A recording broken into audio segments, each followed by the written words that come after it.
we will discuss about the theory behind assignment 2.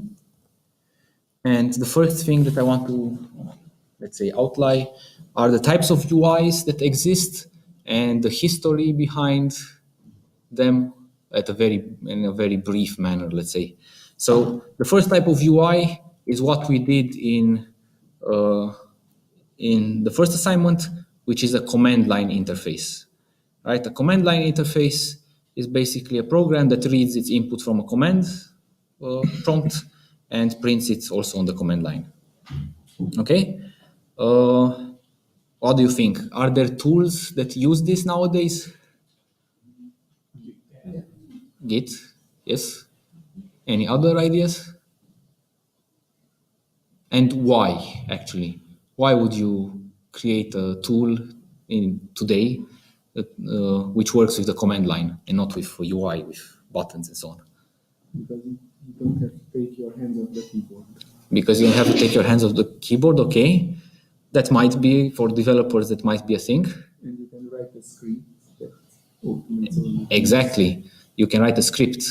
So with Git, for example, you can write a script, a Windows batch file, which does, for example, creates a folder and does a clone and does a commit and a push and everything automatically. So you don't have to do it by hand. You just click this or run this batch file and it does everything, right? So if you have a command line interface, it's a lot easier to automate things with it.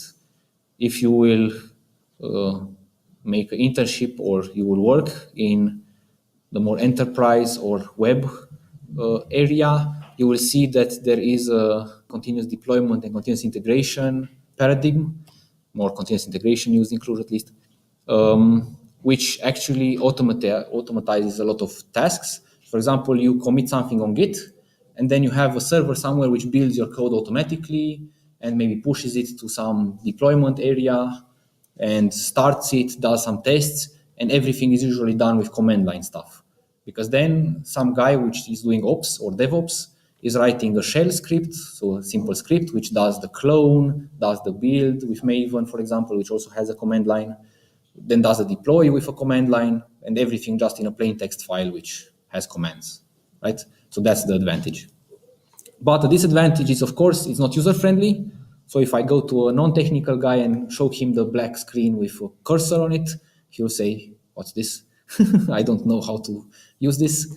And also when you want to display stuff, well, colleagues have said that they can do ASCII art. No. So if you want to display a graph, for example, on the command line, it's a very bad idea to display a graph.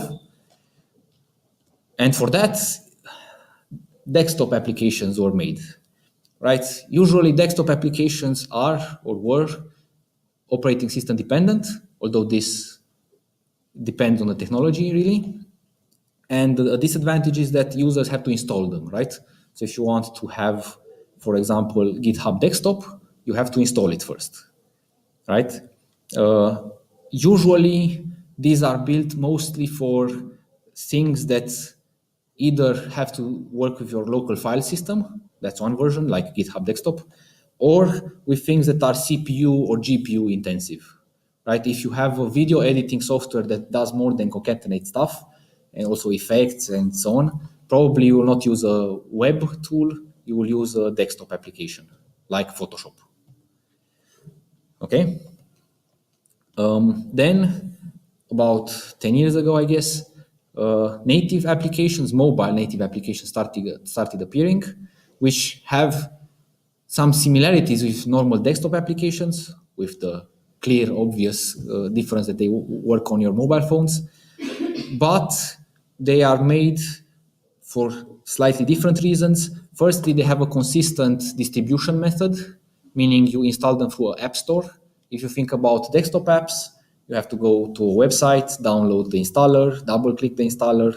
The installers might vary between applications. So for some of them, you just do next, next, next. For some of them, you do next, next, next. And then at some point, you have the next grayed out.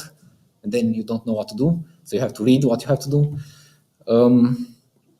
Native apps usually have App Store depending on the operating system. So Android versus iOS nowadays. They have offline support when compared at least to websites. and have a more consistent look at and feel, especially for Apple, right? Apple has some guidelines that they try to impose upon applications, and they feel at some level similarly, right? Okay, and then comes what we will do, which are web apps, right? So applications that run in your browser, which historically have had a lot of problems. And historically, being a web developer was a very bad thing, but now it's a pretty good thing. Why? Because firstly, browsers had very different support levels and very different features. Internet Explorer, which is the most stupid browser in history, had completely different behaviors for the CSS, so the styling rules, for the DOM, meaning the HTML elements in some cases, and for JavaScript all the time. So basically, in the browser, just as a small recap, you have the DOM or the HTML, which is just a markup with some data in it. So it's a combination between structure and data. Then you have the style sheets, the CSS, which basically just says, okay, this is how you should display this data, which is described in the HTML. And then lastly, you have JavaScript, which can be used to provide more dynamic behaviors, right? So to do some programmatic stuff, to react on user input, for example. If you click a button, change the text in some other input field, for example, right? And because this JavaScript runs in the browser, it depends on the browser version and type, what APIs you can use. This was historically. Now, for 99% of users, most of the things are uniform, let's say, because there is a specification which is enforced by a consortium which tries to standardize the JavaScript, the HTML, and the CSS APIs, right? So this is no longer a problem. Then you had the problem that you cannot access websites without internet. This is also solved more or less. So you can, as a web developer, enable your application or your page to be offline capable, meaning that browsers which are newer will download it and cache it, and then you can access it without internet support or without having internet access. You would not have before native capabilities like accessing the camera or the microphone or any other things like this. And now there are APIs for most of the native stuff. So actually there are APIs which you can use to access the camera, for example. And lastly, which is still a problem, is that web apps tend to be more or less performant or more resource hungry, let's say it like this, than, for example, a native application. But what happened is that my phone right now is basically more powerful than my desktop computer from home, which I did not upgrade since 5 years ago. So, or at least my older one, because I just upgraded it. So basically this is no longer a problem. So even though a web app probably consumes 2 times more CPU and memory than a native app, it's not like you don't have CPU and memory. That's why you buy phones with 8 cores to be able to run Chrome with 10 tabs, I guess. Right? So most of the problems are solved, and we are doing web development at this lab. Why? Because it's the most ubiquitous technology, and let's say that there are the most chances that we will use it. I don't think that there will be one software developer in this room who is not doing embedded, who will not touch a HTML page in his life. I think you already touched the HTML pages when writing code, and for sure you will do it in the future. Right? So that's why I want to do web apps, so I can help you gain some experience that is useful. We could do, for example, desktop apps, but then the reverse would be true. Only about 5% or 10% of you would really do desktop apps, and really with the technologies that I would show you. So that would be probably lost time. Okay, so let's discuss about the architecture, because that's, let's say, the topic. We will use a MV something architecture. The problem back in the day was that they built very big UIs or very complex UIs without really thinking about the end users. So if you look at the typical applications from 20 years ago, they would have a lot of input fields, a lot of buttons, and you would have to know as a user, okay, I have to fill these input fields now and click this button and so on. And they had some problems regarding the separation of business logic from the UI logic, right? There are some operations that are somehow business related, but really just for the UI. And they had a lot of other problems. I will not go into them, but to circumvent this, they thought, okay, let's split. We will have views, and these views will only contain logic for showing stuff. We don't have any kind of other logic, just in our case, the plain HTML, and that's it, basically. So the views are stupid. They don't know anything else than to display stuff. If we think about assignment 1, this is similar to your command line controller, right? He's stupid. He does not know to do anything apart from read from the user and output to the user. It's the same here. Then the model, which again, we can think about the services and entities from assignment 1, are the ones that contain the logic and the data, right? So the model is the domain itself, your entity classes, your services, or in our case, because we will do a UI application, just some JavaScript objects which know to handle business operations. And by handle them, we will, in assignment 3, just send them to the backend, and the backend will execute really the business logic. The UI will just be a proxy somehow. And then you have these two parts, the model and the view, and they have to communicate somehow together. And then the glue, this star, can be one of multiple options. So one of them is a controller, and this is more or less what we will do. We will do a combination between this and the next one. Basically, you have the model, which, as I said, contains your data and some behavior for that data, or the management logic for the data. Then you have the view, which is a plain or stupid component. It just displays the data. But what happens if a user clicks a button? Who should handle it? The view, the model? No. You will have another component, which is the controller, which knows to handle the events from the users in the end.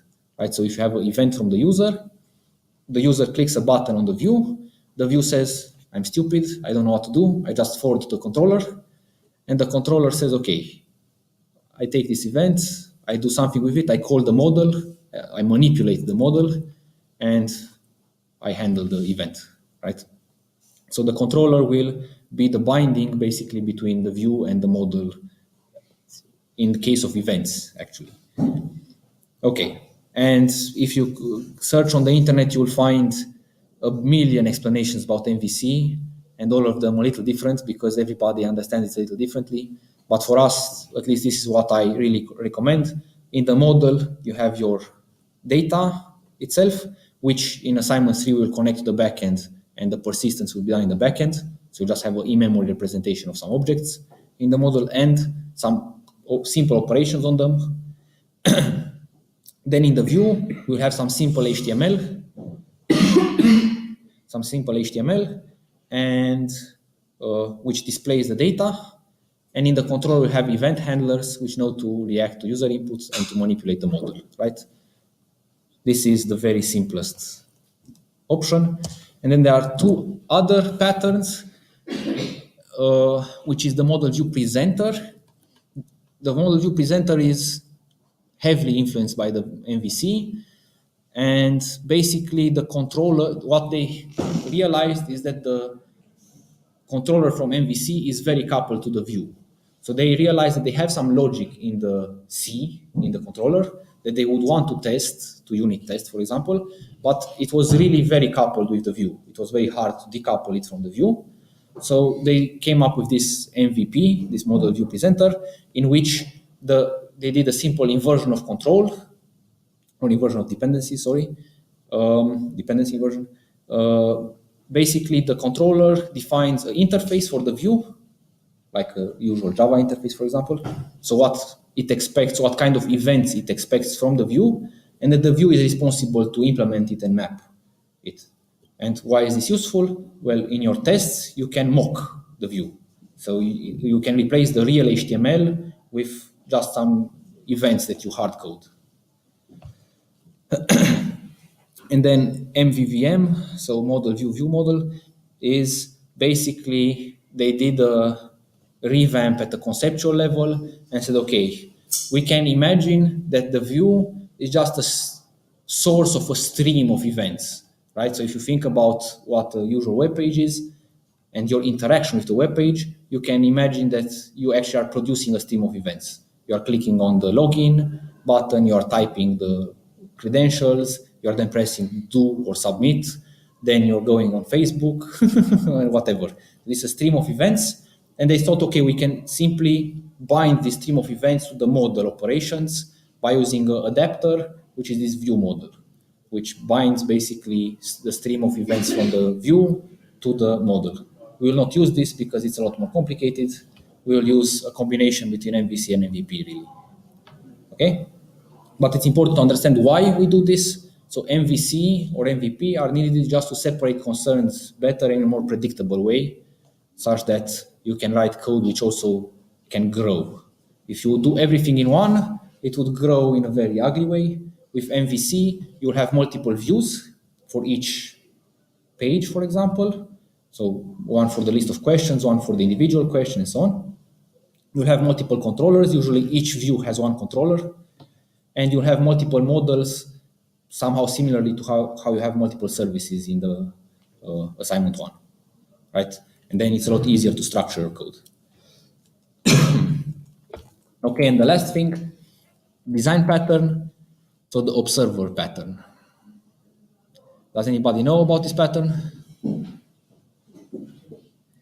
I know which one did you know about it. Anybody else? You've heard, okay. We used it last year.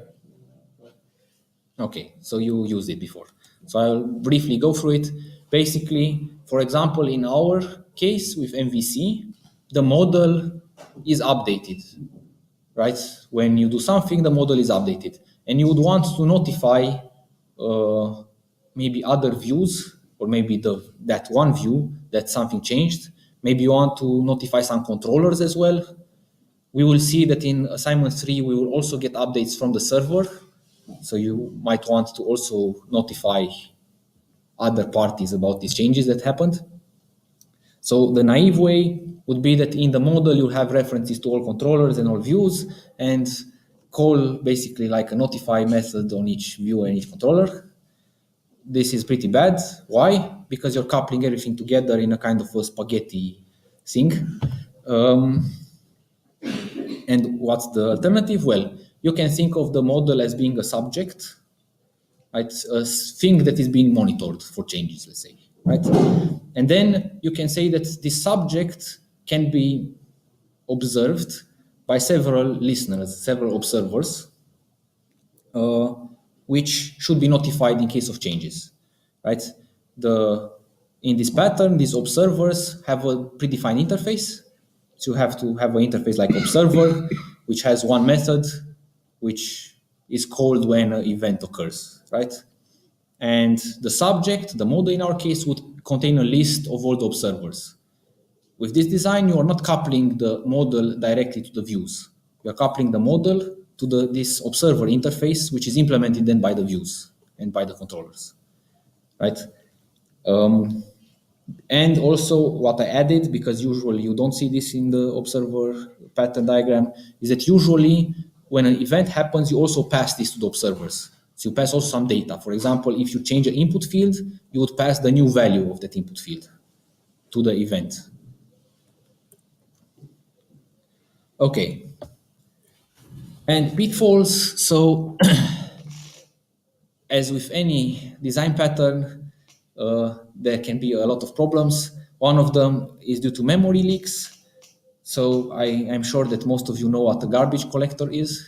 It's the thing that makes your life easier, because in EPU, I think you have to use C or C++. So you have to delete by hand objects that you allocated in memory. In Java, you don't have to do that. Why? Because we have a garbage collector, exactly.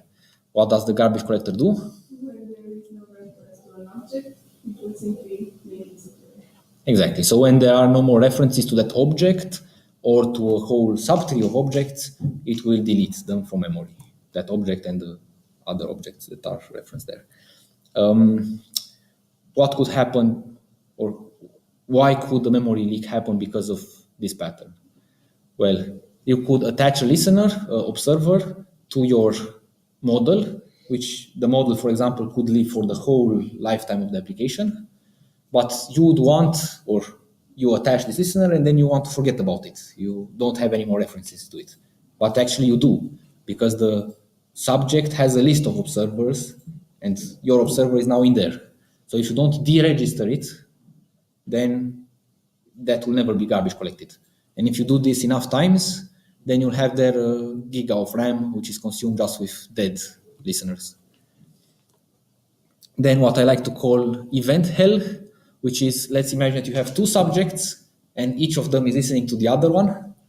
And in some special case, actually I've seen this in real life, in some special case, one emits an event, which triggers a change in the other one, which emits an event, which basically makes a cycle like this, in which the first makes a change, triggers the event, the second one responds by making a change and triggering an event, and you go into this circle of death in which all of them just produce events and don't do anything, basically. Okay, and the last one is timing issues. So there is a good chance that you will hit this at some point, that you register an event handler for something, but the event already happened. And usually in the observer pattern, it's fire and forget, meaning when something happened on the subject, he will notify all his listeners, and then he will not do anything more with that event. And if you register after this happened, you will not get that event.